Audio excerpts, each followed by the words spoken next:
Querido amigo, hoje temos como objetivo estudarmos mais 3 capítulos do livro de Deuteronômio. Veja só, estudaremos os capítulos 12, 13, 14 de Deuteronômio. Mantenha sua Bíblia aberta. Espero que você já tenha feito a leitura desses capítulos 12, 13 e 14, cujo conteúdo nos mostram diversas regulamentações muito bem específicas relativas à entrada de Israel em Canaã e às suas responsabilidades iniciais depois de já estarem de posse da terra. Reunimos num só estudo esses capítulos porque o seu conteúdo é sequencial. Quando estudamos, lendo repetidas vezes esses capítulos de Deuteronômio, conseguimos perceber que a vida religiosa de Israel deveria ser caracterizada, deveria ser vivenciada com os mais elevados padrões de santidade na adoração a Yahvé. A rejeição da idolatria e a obediência aos mandamentos do Senhor deveriam padronizar o comportamento israelita nessa nova terra que passariam a habitar. Podemos, então, depois de lermos várias vezes o capítulo 12, dar como título a ele a negação do sincretismo. Eu repito esse título, a negação do sincretismo. Agora, o que é sincretismo? Sincretismo é a fusão de várias crenças colocadas juntas numa só apresentação para a satisfação do coração humano. Isso é, eu apanho diversos detalhes de diversas seitas, de diversas crenças, reúno todos esses detalhes numa só proposta para que então as pessoas possam se alegrar e satisfazer diante dessa nova proposta. Mas isso é errado, por isso o título desse capítulo é A Negação do Sincretismo. Quando, em resumo, percebemos o conteúdo, então, dos seus 32 versículos do capítulo 12, podemos constatar que eles nos mostram que eles nos desafiam a ter uma postura muito clara. A postura é essa, o desafio é esse. O abandono da religião sincrética deve caracterizar a verdadeira adoração a Jeová, a Yahvé, a Deus. O abandono da religião sincrética deve caracterizar a verdadeira adoração a Deus. Por isso, ao dividirmos esse capítulo 12 em 7 parágrafos, percebemos os passos que devemos dar rejeitando essa fusão sincrética de várias seitas.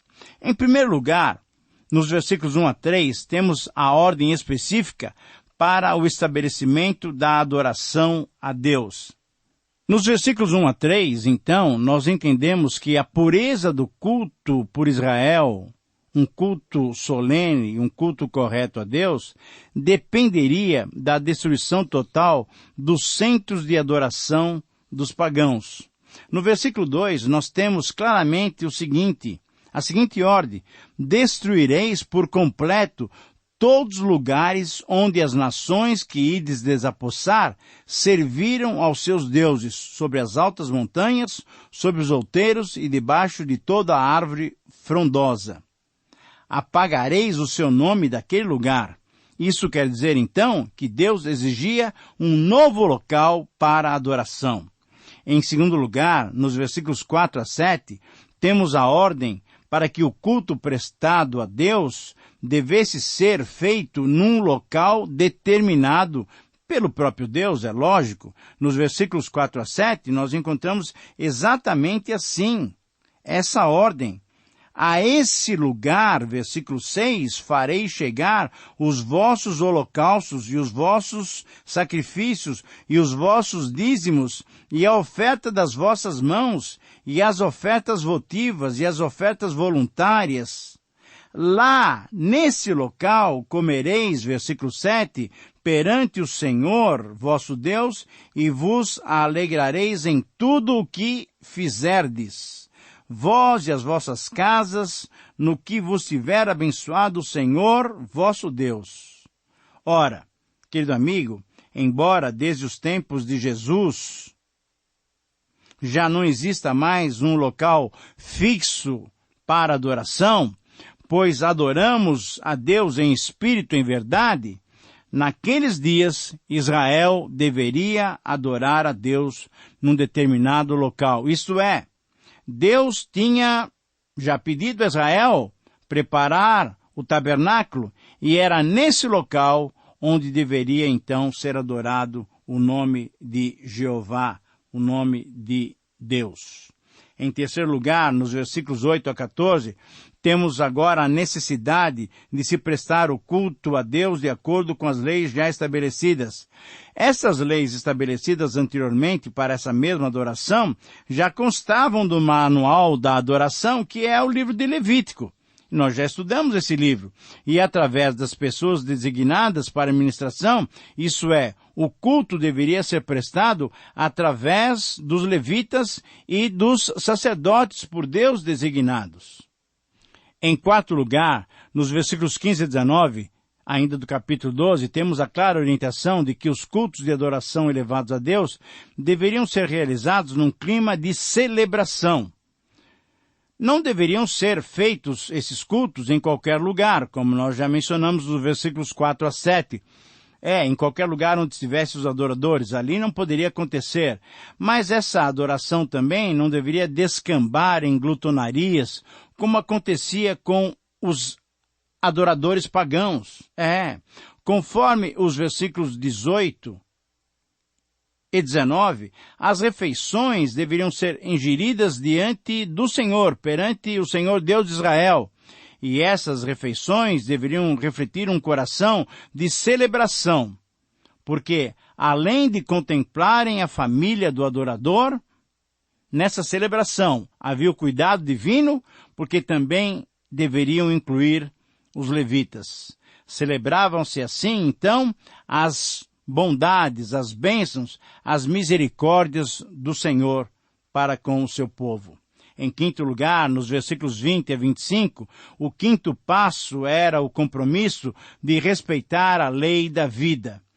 Nessas oferendas a Deus, nesses sacrifícios a Deus, deveria se respeitar esse princípio. A lei da vida. Como já se havia estabelecido anteriormente, estava sendo reforçado mais uma vez a proibição de se comer sangue ou a carne com sangue. O sangue dos animais a serem ingeridos esse sangue deveria ser escorrido em terra, como se escorre a água. A obediência a esse requisito faria com que a bênção do Senhor estivesse sobre aquele adorador fiel. A vida estava no sangue, e, portanto, comer uma carne com sangue ou comer o sangue era proibido para Israel. O sexto passo, nos versículos 26 a 28, orientava claramente sobre o local da adoração. Na vida religiosa de Israel, tanto no deserto, durante os 40 anos e a partir de agora na Palestina, por muitos séculos, toda e qualquer adoração deveria ser feita no tabernáculo, no local que Deus designou para essa atividade, que era um local, e você deve se lembrar disso, santíssimo ao Senhor, dividido em santuário e santo dos santos. Os sacrifícios feitos por todo o território faria com que Israel se assemelhasse completamente aos pagãos, e isso Deus proibia, e isso Deus não queria. Havia o tabernáculo e era lá o centro das adorações, dos cultos, dos sacrifícios a Deus. E em sétimo e último lugar, no capítulo 12, nos versículos 29 a 32, Deus queria que o culto prestado a si fosse completamente diferente dos cultos idólatras oferecidos aos falsos deuses. A imitação das práticas gentílicas, das práticas pagãs e idólatras, não seria aceita por Deus como um culto oferecido a si mesmo. As práticas pagãs ofenderam tanto o coração de Deus, porque até queimaram os seus próprios filhos. Os pagãos fizeram isso em favor dos seus ídolos falsos, dos seus deuses falsos. E por isso mesmo, Deus os punia. Deus os expulsava da terra por terem feito tal aberração. Israel não poderia se assemelhar a esses povos. Israel, conforme o versículo 32, deveria ser conciso. Tudo o que te ordeno observarás, nada lhe acrescentarás, nem diminuirás. Somente o que Deus tinha aprovado é que Israel deveria praticar. Essa era a vontade de Deus para o seu povo em relação à adoração na terra prometida. E essa é a vontade de Deus para nós hoje em relação à sua adoração. E a adoração que o Senhor Jesus pede que nós façamos a Deus é uma adoração em espírito e em verdade. Essas orientações continuaram sendo dadas em preparação para os novos dias, para a nova situação de vida dos israelitas. Já agora, de posse da nova terra, eles teriam que agir de uma nova maneira. E o capítulo 13 nos mostra exatamente isso. O título para esses 18 versículos do capítulo 13 pode ser A Necessidade da Rejeição Total da Idolatria. Eu repito esse título, A Necessidade da Rejeição Total da Idolatria. E o desafio que o texto nos propõe pode ser resumido na seguinte frase: todo fiel deve combater totalmente a idolatria no culto prestado a Deus. Todo fiel deve combater totalmente a idolatria no culto prestado a Deus. E detalhando esses versos, nós encontramos três argumentos convincentes para o combate à idolatria. Em primeiro lugar, nos versos 1 a 5, a idolatria deveria ser combatida e punida, mesmo que viesse orientada ou sugerida por alguém de caráter religioso. Veja bem, estamos no capítulo 13, agora nos versículos 1 a 5. O que se combatia aqui eram os falsos profetas e falsos ensinadores. Esses, quando descobertos, deveriam ser mortos, pois pregavam rebeldia contra Deus. Esse mal deveria ser eliminado do meio do povo. Por isso é que Moisés introduz o capítulo 13 com essas palavras: quando um profeta ou um sonhador se levantar no meio de ti e te anunciar um sinal ou prodígio, e suceder o tal sinal ou prodígio de quem te houver falado, e disser, vamos após outros deuses que não conheceste, e sirvamo-los, não ouvirás as palavras desse profeta ou desse sonhador. Querido amigo, hoje estamos sendo invadidos a cada dia, através até do rádio, da televisão, de outros meios de comunicação, por falsos profetas que têm sugerido novas formas de adoração a Deus. O seu dever e o meu dever é nos fixarmos completamente e somente na palavra de Deus. Em segundo lugar, nos versículos 6 a 11, a idolatria deveria ser combatida e punida, mesmo que viesse sugerida, orientada por alguém da própria família. É interessante esses versos. Veja, acompanhe comigo aí os versículos 6. Olha a relação que o Senhor mesmo deu a Moisés. Irmão, filho, filha, esposa ou esposo, ou até um amigo íntimo, mesmo sendo pessoas do convívio mais aconchegado, eles deveriam ser rejeitados e a sugestão dessas pessoas deveriam ser totalmente repudiadas. E essas pessoas deveriam ser punidas se oferecessem, sugerissem, incentivassem e levassem à prática da idolatria. A punição deveria ser feita, veja, querido amigo, como é grave essa questão da idolatria, deveria ser feita essa punição por apedrejamento público, para trazer temor a toda a comunidade, a congregação dos filhos de Israel. E todo Israel, versículo 11, ouvirá e temerá, e não se tornará a praticar maldade como esta no meio de ti. E em terceiro lugar, terminando agora o capítulo 13, a exortação era para que a expansão da idolatria devesse ser interrompida, mesmo que para isso fosse preciso destruir uma comunidade inteira. Se uma cidade, ou um lugarejo, ou uma aldeia se inclinasse para a idolatria, essa localidade deveria ser completamente exterminada. Essa localidade deveria ser completamente destruída.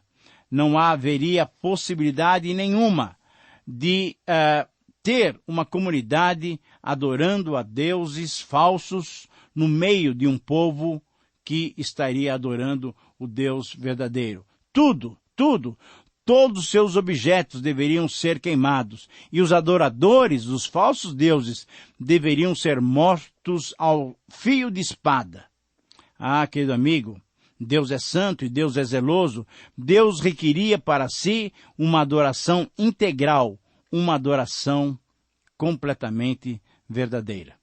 Muito bem, assim chegamos ao final do capítulo 13, mas temos que olhar também agora para o capítulo 14. E nesse capítulo 14 encontramos um tema bem diferente do que temos tratado até então. Mas também é um tema relacionado à adoração.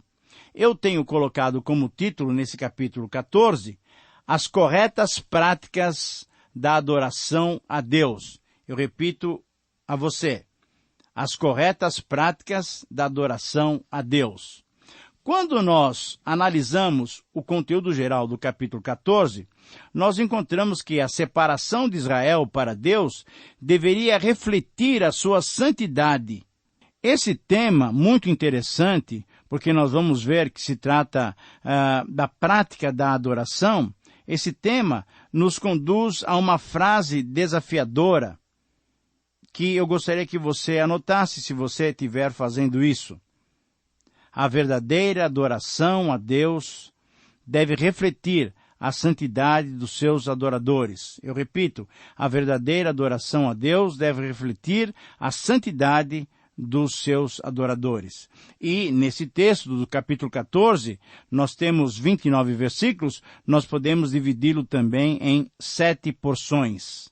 7 divisões que nos mostram essa separação, esse cuidado que deveríamos ter na prática da adoração, que os israelitas deveriam ter na prática da adoração. Em primeiro lugar, nos versículos 1 e 2, os israelitas não deveriam se desfigurar como os cananeus. Eu gostaria de ler esse texto para você. Filhos sois do Senhor vosso Deus, não vos dareis golpes, nem sobre a testa fareis calva, por causa de algum morto, porque sois povo santo ao Senhor vosso Deus, e o Senhor vos escolheu de todos os povos que há sobre a face da terra, para lhe serdes o seu povo próprio. Ora, querido amigo, o que está implícito aqui nesse versículo é que aquelas desfigurações, aqueles autoflagelos estavam completamente fora de cogitação na adoração a Deus. Você se lembra que o profeta Elias experimentou essa situação com os que adoravam a Baal. Estavam se mutilando para ver se Baal os atendia.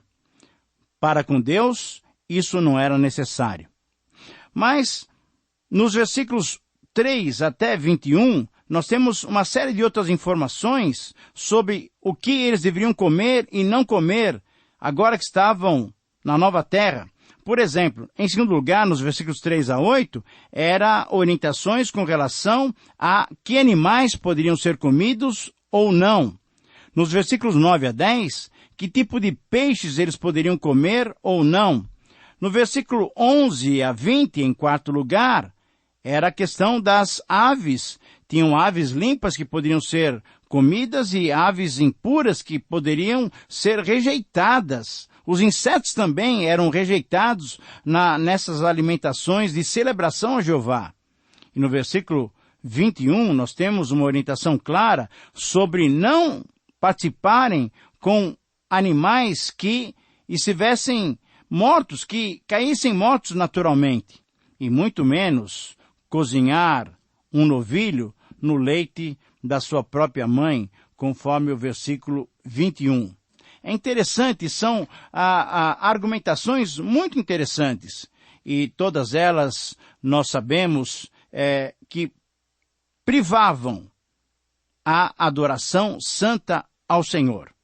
Nos versículos 27, 28 e 29, mas também no versículo 22 a 26, Israel deveria dedicar os seus dízimos das suas colheitas, dos seus animais ao Senhor, para a manutenção do serviço religioso. E no final do capítulo, os israelitas deveriam consagrar o seu dízimo do terceiro ano para beneficiar os levitas e as pessoas carentes da sociedade. Em todos esses detalhes, nós vemos o cuidado do Senhor. Está muito em dia hoje, se falando hoje muito de ajudar os excluídos, mas para Deus não haveria nenhum excluído na sua adoração, no meio do seu povo. Por isso, então, essas orientações muito claras, para que pudessem todos terem participação nesses cultos de celebração ao Senhor. Muito bem, nós chegamos assim ao final de mais um estudo. Estudamos hoje os capítulos 12, 13 e 14 do livro de Deuteronômio. Eu agradeço muito a Deus pela sua capacitação, pela suficiência que Ele tem nos dado em entender a sua palavra. Um grande abraço e que Deus te abençoe.